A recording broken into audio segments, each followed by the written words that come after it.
I didn't plan on returning home early. I had promised myself I'd stay away for the entire weekend. The past few weeks had been chaotic, and I told myself that this time, I would really disconnect. The thought of spending time in the loft with its quiet, almost sterile atmosphere didn't excite me the way it used to. But something about the energy at the office that Friday morning felt off, and I couldn't quite shake the feeling that I had left something unfinished. So, on impulse, I decided to head back. Maybe I missed my place, or maybe it was just one of those gut instincts that we get, the kind that doesn't ask for permission. When I opened the front door and stepped into the apartment, I wasn't expecting much. The place was the same as always. Sleek, minimalist, and quiet. The faint smell of cleaning products mixed with something more familiar. The lingering scent of Lauren's perfume. Everything was exactly as it had been when I left, but then my eyes went straight to the kitchen counter. And I froze. There, sitting innocently side by side, were 2 wine glasses. One of them had a bright lipstick mark on it. My heart skipped a beat. The mark wasn't just any lipstick stain. It was bold, bright red, almost as though it had been carefully applied, leaving a perfect ring. Lauren never wore that shade, at least not that I'd ever seen. The color was one I didn't recognize, and it immediately set my nerves on edge. The shape of the mark, too, was odd. Lauren usually went for something more understated, something that wouldn't leave such a noticeable stain. This one was different, sharp, deliberate. I walked over to the counter, my hand hovering over the glass. I couldn't understand it. Why were there 2 glasses? The logic seemed to mock me. My mind raced with possibilities. Too many, really. Maybe it was an accident. Maybe it was nothing at all. But the sense of unease continued to grow. My gaze flicked to the rest of the apartment, but nothing else seemed out of place. There were no signs of a struggle or anything unusual. Just the glasses, 2 wine glasses, one with a lipstick mark, and a sudden heaviness in the air. Then, just as I was starting to process the situation, I heard the sound of the front door opening. My heart skipped again. It was Lauren. She stepped inside, and I could tell immediately that something wasn't right.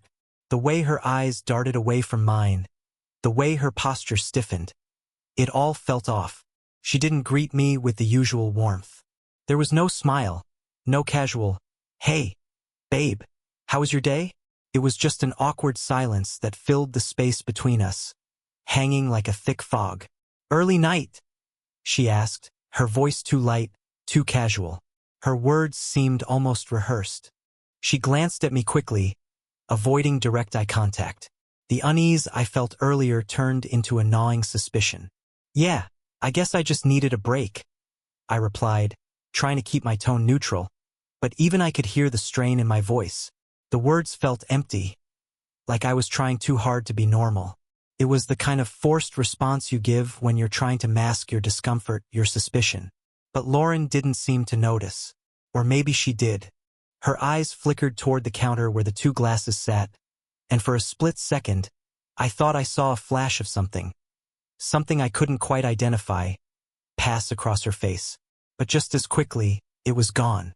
She moved into the kitchen, her pace quickening as if she had somewhere to be, something to do. "Lauren," I said before I could stop myself. I couldn't ignore it anymore. The mark, the glasses, the sudden coldness. Who was here? The question hung in the air. It was simple, direct, and yet, the moment I asked it, I regretted it. The silence that followed was deafening. Lauren's back was to me, her hands busy as she began preparing a drink for herself, her movements mechanical. She didn't answer immediately, and the pause felt like a lifetime. Just a friend stopped by," she said finally, turning around with a glass of water in her hand. She didn't look at me when she spoke. Instead, her eyes lingered on the countertop, as if she was carefully avoiding my gaze. Nothing serious. Her tone was too smooth, too practiced. "Who?" I asked more sharply than I intended.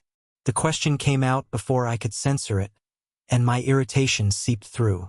I didn't like how she was avoiding me, how she was pretending like nothing was strange. It wasn't like Lauren to act this way. She was never the type to hide things from me, and yet here we were. "I told you," she said, shrugging slightly as though it was no big deal. Just a friend. Really, you're just tired, right? That's all it is. She smiled, but it was thin, forced. You're probably imagining things. Honestly, I don't know why you're making a big deal out of it. I stared at her. A part of me wanted to yell, to demand the truth right then and there. But another part of me, the part that was still clinging to some semblance of normalcy, hesitated. I knew what she was doing. She was brushing me off. She was trying to convince me that everything was fine, that I was the one overthinking, the one being paranoid. And for a moment, I almost let it work. The doubt started creeping in. Maybe I was imagining things. Maybe I was reading too much into a simple wine glass. But no, something inside me refused to back down. My instincts screamed that something was off. Couldn't let it go. I shouldn't let it go. But Lauren, she wouldn't let me confront it. She wouldn't let me ask the questions I needed to ask. Instead, she kept moving, kept distracting me. As if nothing had happened. As if the wine glasses, the lipstick stain, the strange tension in the air, were all figments of my imagination. I'm not tired, I finally said, trying to keep my voice steady. I just want to know what's going on, Lauren. Who was here? Lauren didn't answer at first. She simply turned back to the counter, placing her glass down with a soft clink. Her back was to me, but I could see her shoulders tense. Honestly, I think you're just exhausted, she said again, her voice softer this time, but still dismissive. You're probably just imagining things. Let's just forget about it. Okay? I'm sure you're just reading too much into it. She didn't turn to face me. She didn't apologize. Instead, she carried on like nothing was wrong, like everything was perfectly fine. But her words, they didn't make sense. And the more she tried to convince me it was nothing, the more my doubts grew. Something wasn't right. But Lauren wasn't going to let me question it. Not yet. That night, after Lauren had brushed me off, I lay awake in bed, staring at the ceiling. The air felt thick with tension, and the more I tried to ignore it, the more it gnawed at me. I kept thinking about the lipstick mark. It was impossible to shake the feeling that something had shifted in the fabric of our relationship. The way she avoided eye contact, the way she dismissed me, it was all so different from how she used to be. And the man who had just left, I couldn't get his face out of my mind. I didn't recognize him, and I couldn't stop imagining how he had been here, in our apartment, our space. Everything from the last few months started to play in my mind like a series of broken fragments. I had ignored the smaller signs, the little inconsistencies that now seemed so obvious. I had always chalked them up to nothing, just passing concerns that would fade with time. But as I lay there, it hit me that I had been blind. No, I had been choosing not to see it.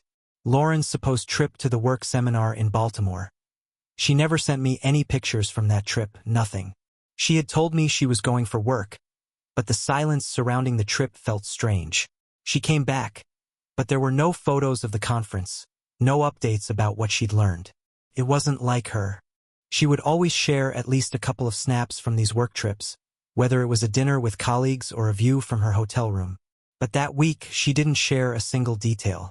She was evasive about the entire thing. She made it sound like the conference was unremarkable, but now, I wondered if there was something more to it. Then there were the phone habits.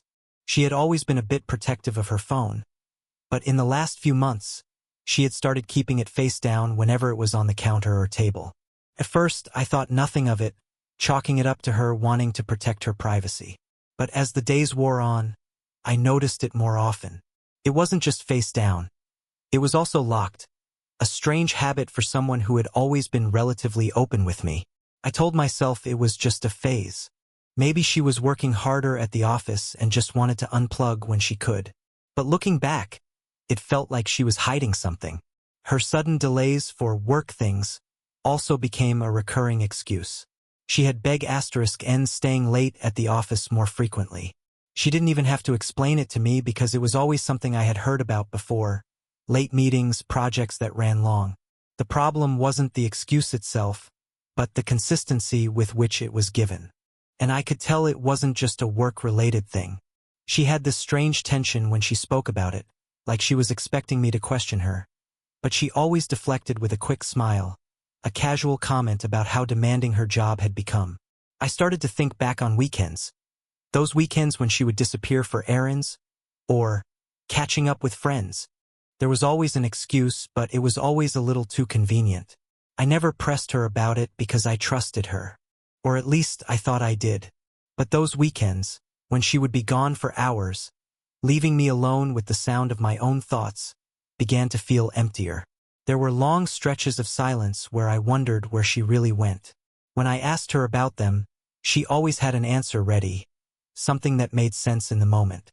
But now, I couldn't help but think that she had been lying, that she had been seeing someone else. And then there was the perfume. Over the last few months, the scent on her skin had changed.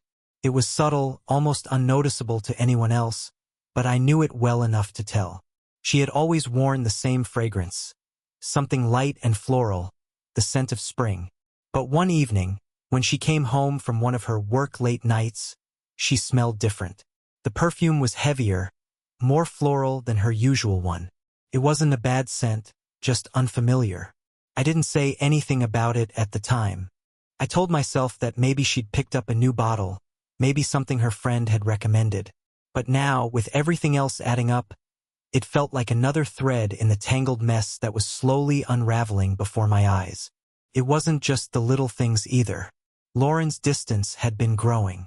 She used to be so engaged, so present, asking about my day, talking about hers. But over the past few months, those conversations had become more one-sided. I started doing most of the talking, and when she did speak, it was about mundane details, nothing that mattered, nothing that connected us. We lived in the same apartment, shared the same space, but we were becoming strangers. Her attention was always elsewhere. It was like she was physically there but emotionally checked out. I started to piece together the receipts I'd found lying around. They were small, almost insignificant in their own right, but they accumulated. Gas station receipts that were always hidden away in the pocket of her purse. Receipts for restaurants I didn't recognize, and more alarmingly, missing geolocations for the days she said she was working. Whenever I looked at the tracking information for her phone, there were gaps, chunks of time when she was unreachable. When I first noticed it, I thought it was just a technical glitch. But now, I realized I had been lying to myself. It wasn't a glitch. She had been erasing her tracks. As I lay in bed that night, the pieces started to fall into place. All those little moments I had brushed off, all those excuses that had never quite sat right with me. Now they were clear. I wasn't imagining it. This wasn't some figment of my overactive mind. Lauren had been hiding something. And it wasn't just a little flirtation. This wasn't about harmless work trips or late nights at the office. This was something deeper, something more. I thought back to the man who had left earlier. His face was unfamiliar, but I couldn't shake the feeling that he wasn't a stranger to Lauren. The way she reacted when he left, it wasn't guilt. It wasn't surprise. It was something else. Something too familiar. Couldn't let it go. I couldn't ignore it anymore. There was only one way to find out the truth, and I knew it would hurt. But at this point, I was willing to face it. A few days later, everything I had suspected and feared became undeniable. It wasn't something I wanted to see, but it was something I couldn't ignore any longer. After everything that had been building up, Lauren's strange behavior, the subtle signs, and the deep gnawing feeling in my gut, I finally saw it with my own eyes, and I couldn't unsee it. It started with what seemed like a regular evening. I had come home after work, exhausted and mentally drained from the pressure that had been building up at the office. As I entered the apartment, the familiar silence hit me like a wave. Lauren wasn't home yet, which wasn't unusual. She'd been spending more and more nights out recently, and I had learned to adjust to her absence. It wasn't the presence of her that I missed anymore. It was the idea of her. The person she used to be before she started pulling away. I was starting to feel like a ghost in my own life. I sat down on the couch and began scrolling through my phone, trying to distract myself. The phone buzzed a few minutes later. It was a message from her. Sorry, running late. Had to wrap up a few things at work. Don't wait up for me. It was exactly what she always said when she was staying late at the office. But something felt off that night. I couldn't explain it, but my instincts were screaming that tonight was different. She had sent the message quickly, almost as if she had been expecting me to reach out. Something about the urgency in her reply made my stomach turn. I tried to push it aside, reminding myself that I had no concrete reason to be suspicious, no solid evidence. But that gnawing feeling wouldn't let up. I stood up, walked around the apartment for a while, and finally found myself pacing by the window, looking out at the city lights. My thoughts kept racing back to the man I had seen leaving that day. Who was he? Why didn't Lauren mention him? Why was there no real answer to that question?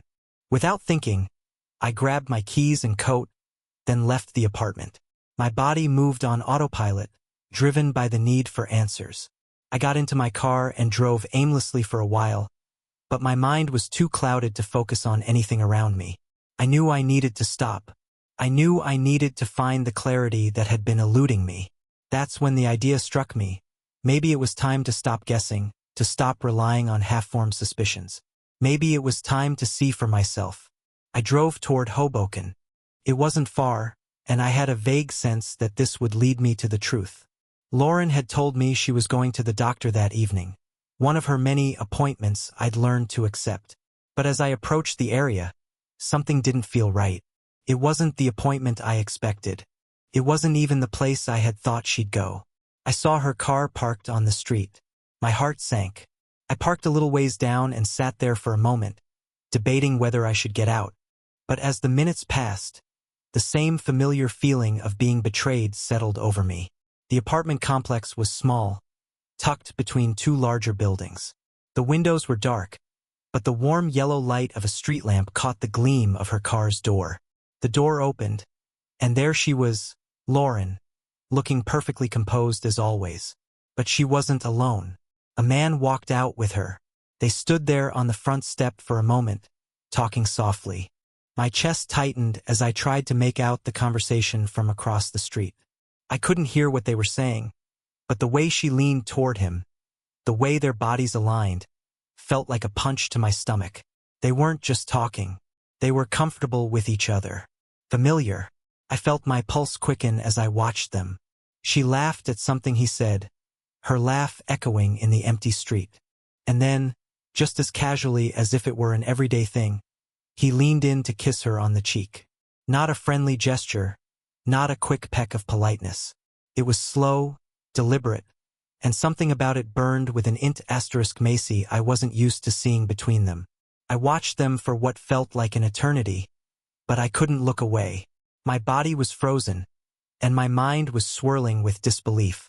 The man smiled at her and kissed her cheek again before walking off toward his car. Lauren stood there for a moment, looking back at him as he left.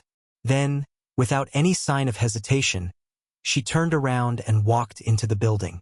That was it. The moment I had been dreading. The moment I could no longer deny what was happening. It wasn't a simple flirtation. It wasn't a mistake. It was something real. I sat in my car, staring at the building, trying to digest what I had just seen. The shock of it, the betrayal, it felt like the ground beneath me had disappeared. My hands gripped the steering wheel, and for the first time, I realized that nothing in our relationship had been real for a long time. Not the late nights, not the work trips, and certainly not the love she had promised me. I wasn't imagining things. This wasn't just a gut feeling anymore. I had seen it with my own eyes. Lauren was having an affair. I don't know how long I sat there, but when I finally drove back to the apartment, my thoughts were chaotic. I didn't know what I was supposed to do next. What could I do? Confront her now? But what would I say? What would she say in return? Would she even admit it? Or would she deny everything? When I arrived back at the loft, I found Lauren sitting on the couch, looking casual, like everything was fine. She didn't even seem to notice that I had just returned from what could only be described as a soul-crushing realization. "Hey!" she greeted me with a soft smile, looking up from her phone. "How was your drive?" I wanted to scream at her, demand answers. But instead, I stood there for a moment, taking in the sight of her. The woman I had loved, the woman who had shared everything with me, was sitting here, pretending like nothing was wrong. "I saw you," I finally said, My voice flat and lifeless. Her face changed slightly, but she recovered quickly. What do you mean? I saw you, I repeated, staring at her with a kind of cold clarity I had never felt before. I saw you with him. She blinked, confusion crossing her face. With who? Don't play dumb with me, Lauren, I said, my voice tight, barely containing the flood of emotion threatening to spill out. The man from the other day. The one who kissed you on the cheek. The one you've been seeing behind my back. For a moment, she didn't speak. She simply stared at me, as if searching for the right words. But I could see it in her eyes. She knew. She knew the jig was up. Finally, she sighed, her shoulders slumping slightly. I never wanted you to find out like this. The words hit me like a slap, but I didn't flinch. How long? I asked, though I already knew the answer. Months? She whispered. Her eyes filled with something I couldn't quite read. Regret, maybe. Or was it guilt? It started as something small. I didn't want it to become what it is. I was lonely, Mark. I didn't feel like you were really here with me anymore. The words cut deeper than anything else she could have said. I wasn't sure what to feel. Betrayed, hurt, angry? Maybe all of it. So, this was your solution? To sleep with someone else? I never meant for it to get out of control. It wasn't supposed to be like this. But it was like this. And there was no going back now. The days that followed that confrontation were almost surreal. It was as if time had warped around me, and I was forced to exist in some strange limbo between the life I thought I had and the one that was now rapidly falling apart. I had never felt so isolated. Even though Lauren and I were living under the same roof. We were both physically present, but emotionally, mentally, we were miles apart. After the confrontation, everything changed, but nothing changed at the same time. Lauren immediately switched into a strange, almost mechanical mode. She acted like everything was fine, like nothing had happened. The smiles she gave me were thin, rehearsed, and her gestures felt distant. She still cooked for me, still played the music we used to listen to together, but it wasn't the same. There was no warmth in it anymore. It was as if she was simply going through the motions, ticking off the things she knew were expected of her. I couldn't look at her the same way. I had seen the truth, and the illusion she had carefully constructed for so long had been shattered. The air between us was thick with unspoken words and bitter silence. At first, I didn't know how to react. A part of me wanted to explode, to throw everything in her face, to demand every detail of her affair and make her understand the hurt she had caused. But another part of me, the part that still remembered who she used to be, kept hoping that this was just a momentary lapse, that maybe we could talk this out and fix what had broken. But deep down, I knew that wasn't going to happen. There was no fixing this. The foundation of our relationship had been shattered beyond repair.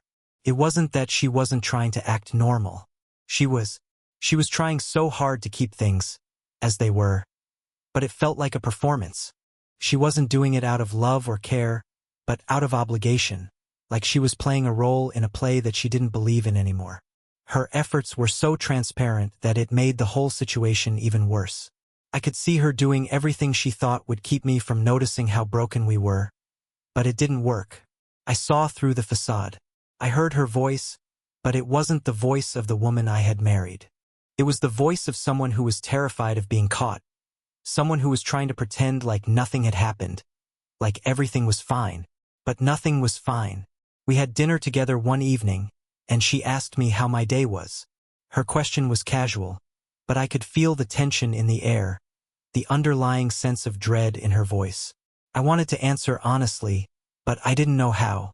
The truth was, my day had been filled with a dull ache that never seemed to leave. I didn't want to make her feel guilty. She already knew how I felt, but I also couldn't hide the hurt that was eating away at me. Fine, I said flatly, pushing the food around my plate.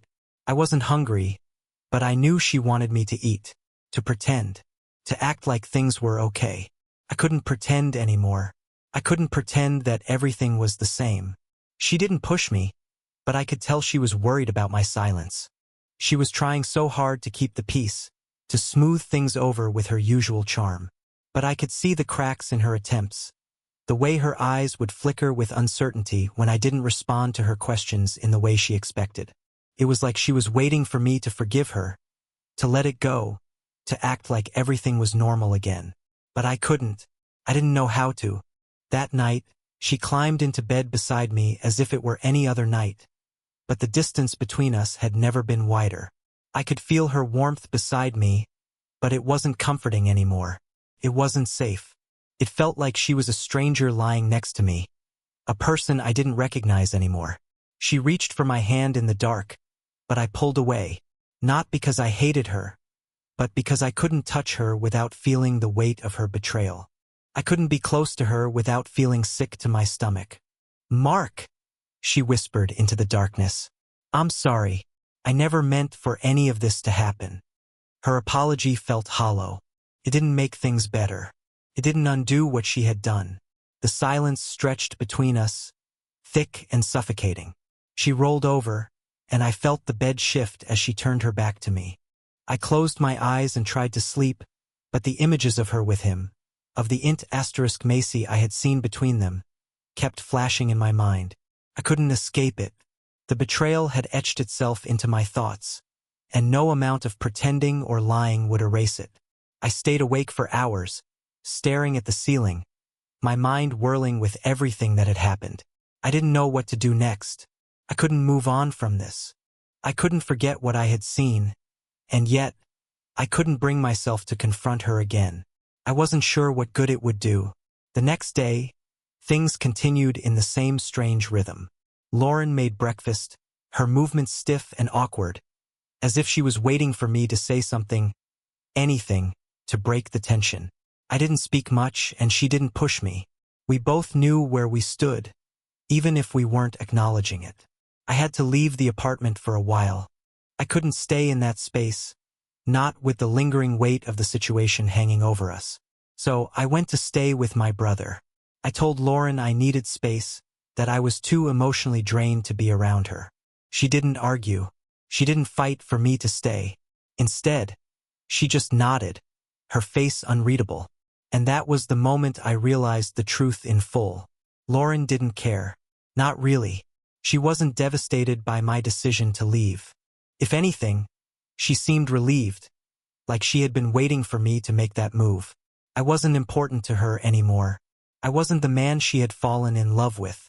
I had become an inconvenience, something she needed to tiptoe around, but not something she truly wanted. And that was the final confirmation I needed. This wasn't about a temporary mistake. It wasn't about a fleeting moment of weakness. It was about her choosing someone else. It was about her walking away from me long before I ever knew it. As I packed a bag and left, I could see the relief in her eyes. And in that moment, I knew I wasn't the one who had been holding this relationship together. I had been the one trying to make it work, but she had already checked out. I wasn't leaving because I didn't love her anymore. I was leaving because I couldn't keep living in a relationship built on lies and betrayal.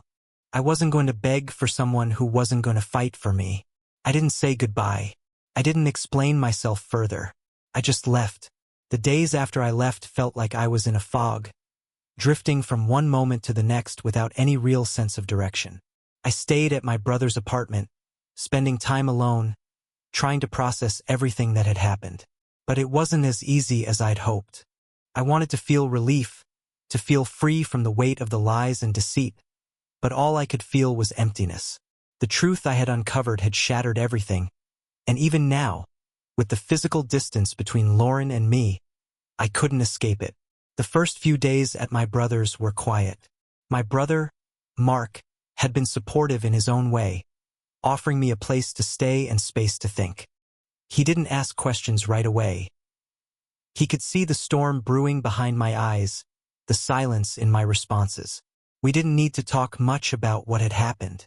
I knew he would understand when I was ready to say it aloud. But every time I thought about it, I felt that crushing weight in my chest, the guilt, the anger, and the sadness that all mixed together. It wasn't just about Lauren's betrayal. It wasn't just about the affair or the lies. It was the realization that everything we had built together, the years, the memories, the promises we made to each other, had been nothing but a carefully constructed illusion. For the past months, maybe even years, I had been living a life that wasn't real. And as much as it hurt to admit it, I knew I couldn't stay with her. I couldn't keep pretending that we were something we weren't. I couldn't keep holding on to a future that no longer existed. First, I tried to drown out my thoughts. I threw myself into the routine, trying to stay busy. I worked more, went out with friends, even started jogging again. Anything to avoid confronting the reality of what was happening. But eventually, the quiet hours would creep in. The moments when I was alone with my thoughts, and I had nowhere to hide. It was during one of those moments that I finally made a decision. I didn't need more proof. I didn't need Lauren to confess again or apologize for what she had done. I had seen it with my own eyes.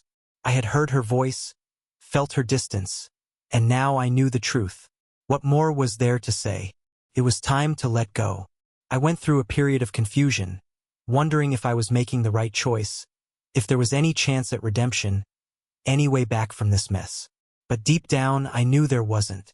I had asked myself 100 times, do I want to stay with someone who has chosen someone else? And the answer was always no. I didn't need to keep track of details anymore. I didn't need to document every single flaw in our marriage. I had everything I needed. The truth, the undeniable truth. So I destroyed the notes I had kept. I burned the pieces of paper where I had tried to make sense of everything. The receipts, the phone records, the little bits of evidence I thought I could use to prove what I already knew. There was no point anymore. Keeping them would only anchor me to the past, to the painful truth. Instead, I packed my things and left. I told Lauren I needed space. That was all. No confrontation, no drawn-out conversation. She didn't fight me. She didn't beg me to stay. I had expected her to be upset, to cry, maybe even to try to apologize again. But when I said I needed to stay with my brother for a while, she simply nodded, like she had been expecting it. She didn't seem sad. She didn't seem regretful. She seemed relieved. And in that moment, I realized that I wasn't the one holding on to the relationship anymore. As I closed the door behind me, I didn't feel anything but emptiness. I didn't feel the anger I thought I would. I didn't feel the relief I thought was coming. I just felt hollow. It was over. But there was no dramatic conclusion, no final showdown. I had learned something crucial. Sometimes, the end of something isn't marked by a big event, but by a quiet, steady unraveling. And that's exactly how our marriage had ended. Slowly, silently, until it was nothing more than a ghost of what it once was. For the first time, I felt a little bit of freedom. But it was the kind of freedom that came with a heavy price. I spent the next few weeks staying at my brother's place, trying to regain some semblance of normalcy. I went to work, hung out with friends, and tried to fill my time with things that distracted me. But even in the company of others, I couldn't shake the thought of Lauren, of everything we had built, the life we had together, the promises we had made. But as I settled into the days following the decision, something started to shift. The pain didn't subside, not fully, but it became less overwhelming. The moments of sharp regret became fewer, and the realization that I was doing the right thing started to feel more real. I wasn't angry at Lauren anymore. I wasn't angry at myself either. I had made a decision, and now it was time to move forward. There was no going back. There was only moving ahead, and the sooner I accepted that, the easier it would be to move on. But moving on wasn't as easy as it sounded. I still had to deal with the fallout, the legal stuff, the mess that comes with ending a marriage. I knew that the next few months would be difficult emotionally and practically. But the one thing I had gained in all of this was clarity. I knew what I had to do. The first thing I did was hire a lawyer. I wasn't looking for revenge. I wasn't looking to hurt Lauren, even though she had hurt me. But I needed to make sure that when everything was settled, I would walk away with the things that mattered to me. I wasn't going to let her walk away unscathed. She had made her choice, and now I was making mine. The lawyer was professional, efficient, and to the point. He didn't ask for emotional details. He didn't want to hear about Lauren's infidelity. He just wanted to know the facts. What did I want? What was I looking for? And that was it. That's all it took. I didn't need to confront her again. I didn't need to ask for closure. I had already gotten the closure I needed. The lawyer would handle the rest. In the meantime, I focused on myself. I spent time with my brother, with friends, with people who cared about me. I tried to reconnect with the parts of myself I had abandoned while I had been so wrapped up in Lauren. I took up old hobbies. I went back to the gym. I started reading again. For the first time in a long time, I felt like I was starting to take care of myself. And it felt good. But it wasn't easy.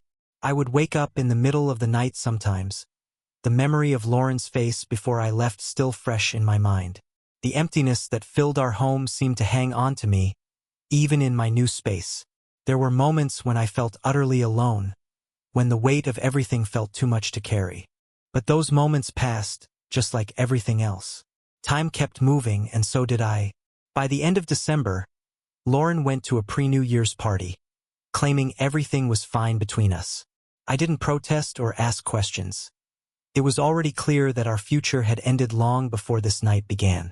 Her absence was a reminder of the distance that had been growing between us. She went alone, leaving me to confront the reality that our relationship had quietly died, and I was too late to revive it. New Year's Eve arrived. Lauren's photos from the party surfaced. Her with the same man, close and carefree. As the city prepared to celebrate, I realized my chapter with her was over. There was no anger, just a profound sense of freedom and clarity. I wasn't leaving out of revenge, but out of choice. My life would go on quietly, without her.